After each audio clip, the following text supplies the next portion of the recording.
So as we consider what it means to be making morally good or bad decisions, we spent most of our time so far considering the nature of morality and what it means to make deliberate choices for or against love.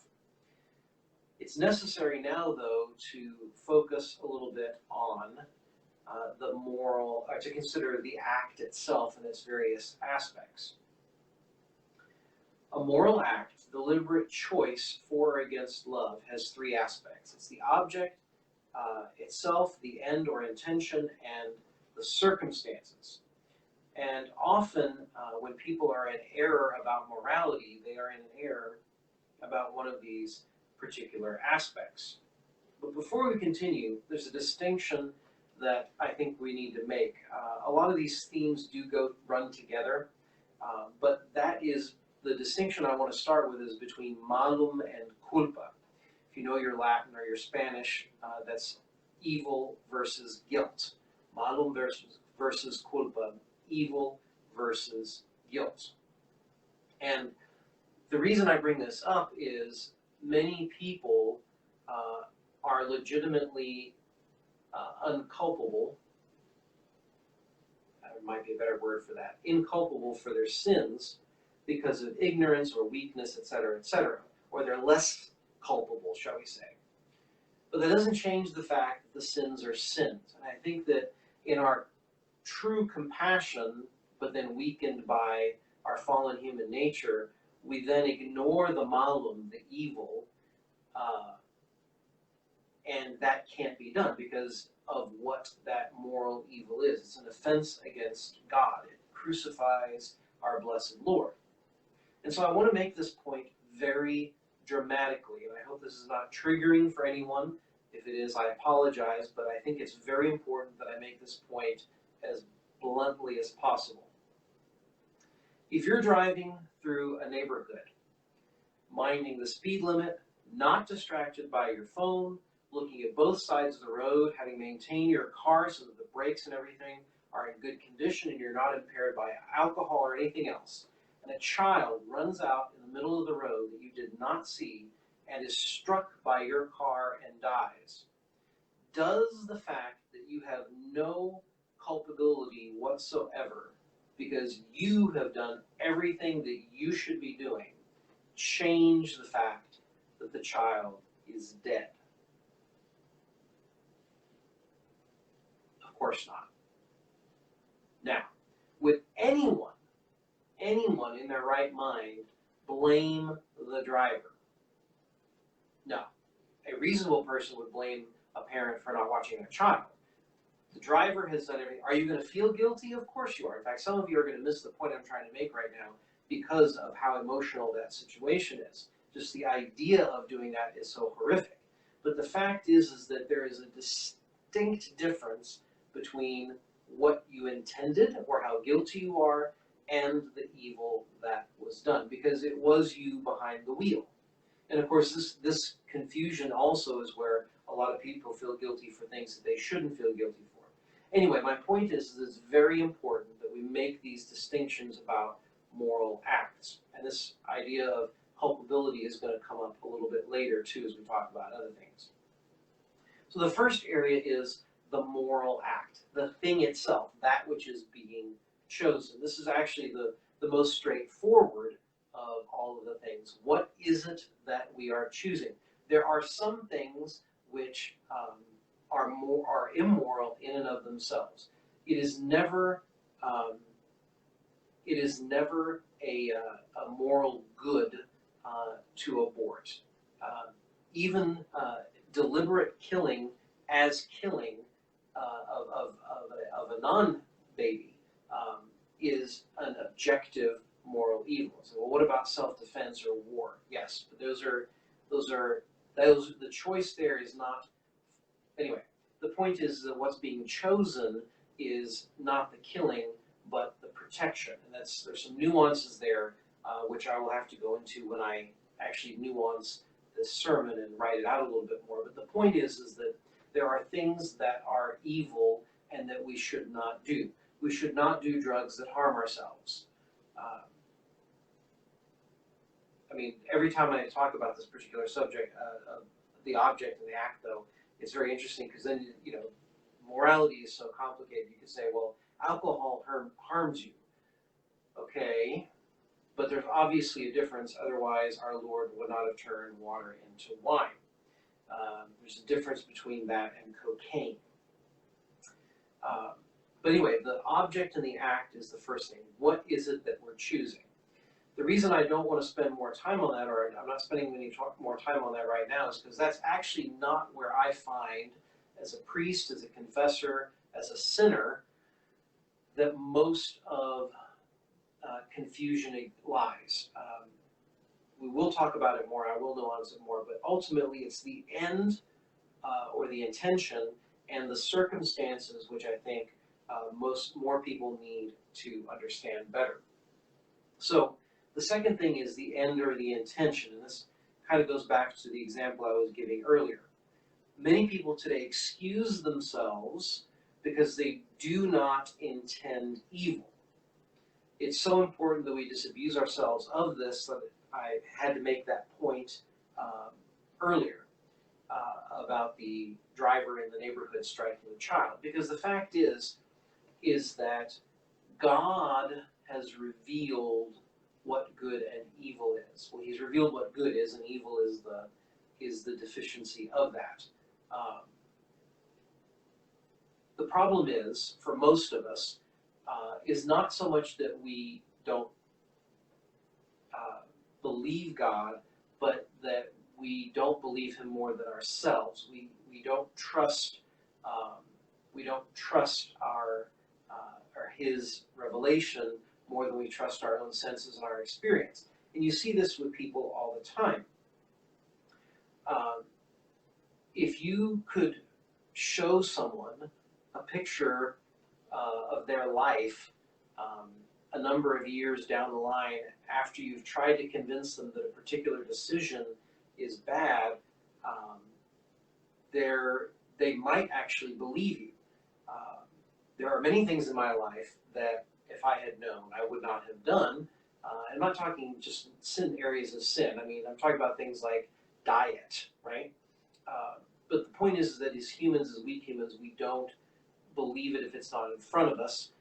We don't have confidence in God. But when God says, this is not good for you, but you don't see the immediate result. So, you know, if God says, you know, don't jump off this cliff, you're going to die, that's a fairly immediate thing there. But when God says you need to respect sexuality and you need to respect marriage and you need to follow the pattern that I have set for this, and then you see people who years and decades later are absolutely miserable, but they cannot see the source of their misery because they live in a world, they've drunk the poison that what they're doing is normal. And you're probably thinking thinking of certain demographics. I'm thinking about everybody, because in every aspect of marriage and sexuality, we have people in our lives, all in every spectrum of it, every kind.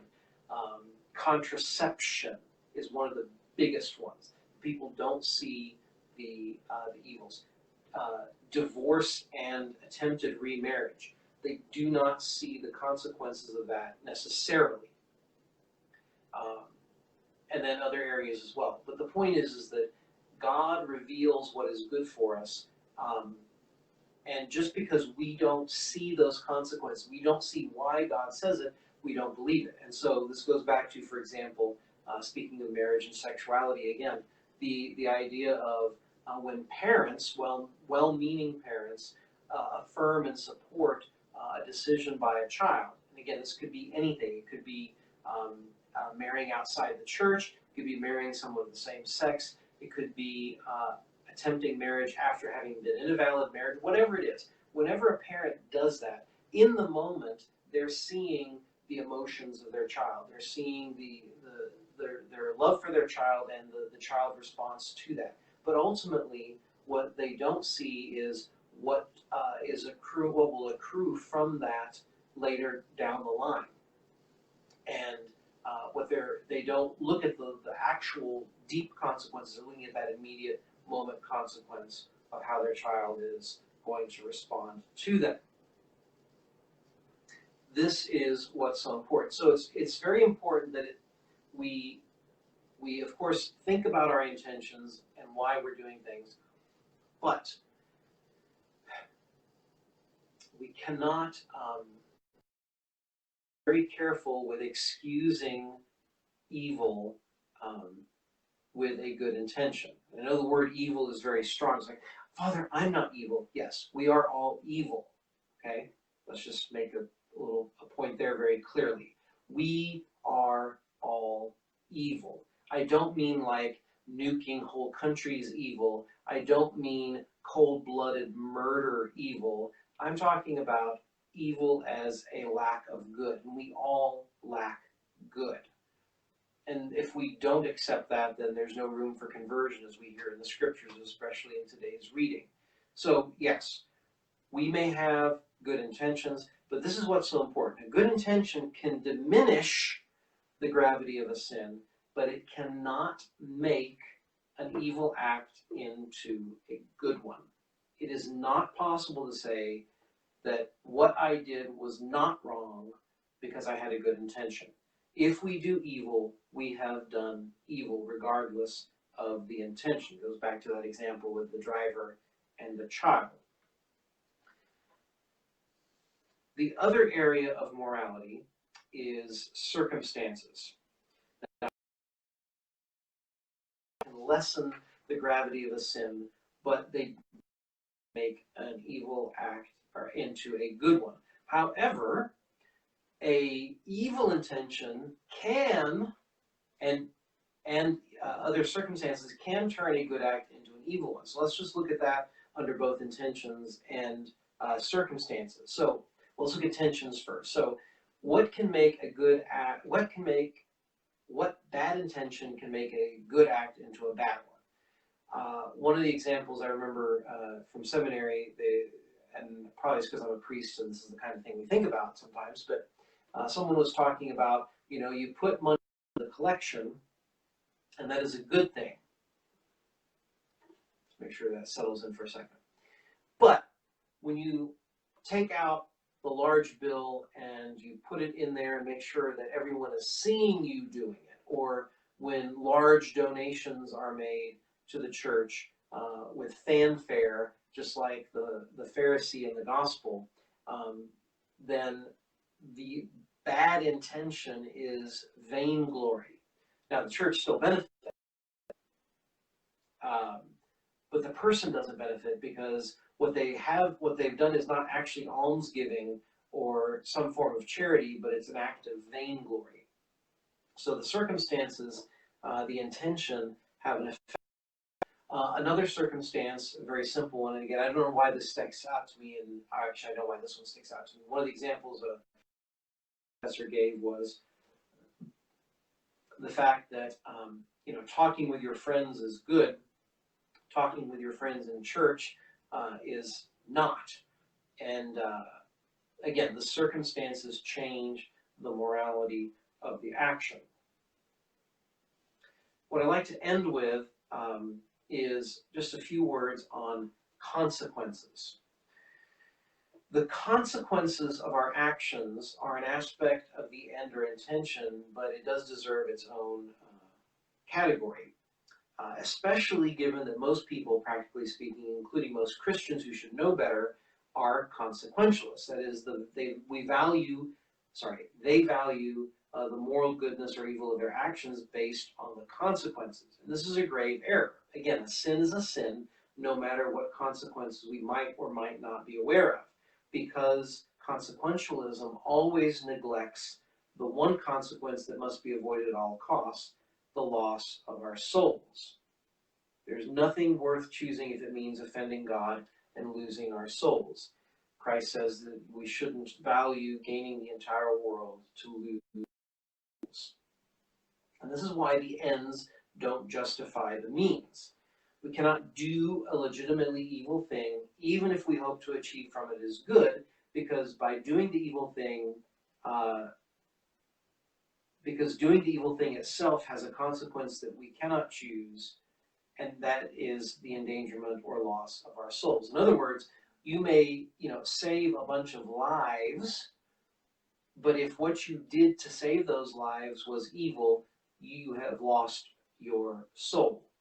And yes, while human life is most important, what is more important than anything is the salvation of souls. So again, the ends do not justify the means, no matter how good that end is. You can't even save other souls by endangering your own soul. It doesn't work that way.